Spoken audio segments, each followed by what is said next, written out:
Hi, I'm Joanna Hogan, and I want to welcome you to my three-part video series on securing sponsorships.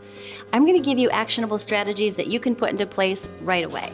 But first, I want to ask you a question. Are you struggling with your sponsorships? Are you maybe scrambling at the last minute? Or are you worried that your sponsors from last year might not renew? Maybe you're in that situation where if you don't get more sponsorship dollars, you're going to have to cancel your event. Well, what if I told you it doesn't have to be that way? You don't have to scramble for sponsorships. You have new sponsors, and your sponsors from last year, they're not just going to renew, they're going to upgrade, and you're going to bring in twice as much revenue. Now, can you imagine what that would be like for your organization? Could you serve more people? Perhaps add some new programs? Or at least it would help with the bottom line, right? And can you imagine how great it would be if you didn't just meet your financial goals, but you actually exceeded them? Well, this is totally doable.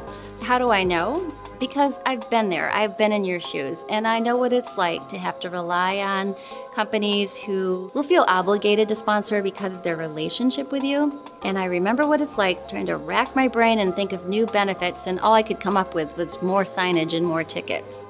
But then, after a lot of training and mentorship and years of experience, I learned a new way, and I am so excited to share it with you today.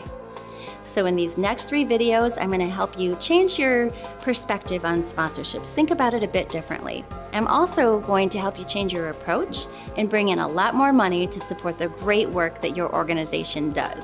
One of the biggest problems is we tend to think about sponsorship like it's philanthropy.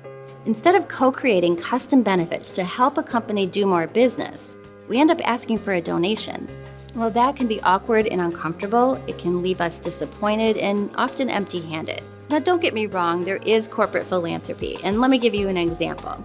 So Fifth Third Bank, they grant millions of dollars to charities all across the United States to support programming in education, in healthcare, in the arts, and community development.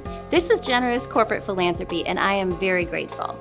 However, they have naming rights to ballparks and races, and they sponsor conferences and galas and all kinds of other events. And I can guarantee you, they tie their sponsorship to marketing strategies to benefit the bank. So if you remember this and you focus on meeting your sponsors' needs and goals, then companies are going to commit to sponsorships in a big way. So you might be wondering, if you've been asking for donations, you might want to know, well, how do I make the shift? Or if you're new to sponsorship, how do I get started? Well, in my next video, I'm going to tell you exactly what to do to get the traction that you need.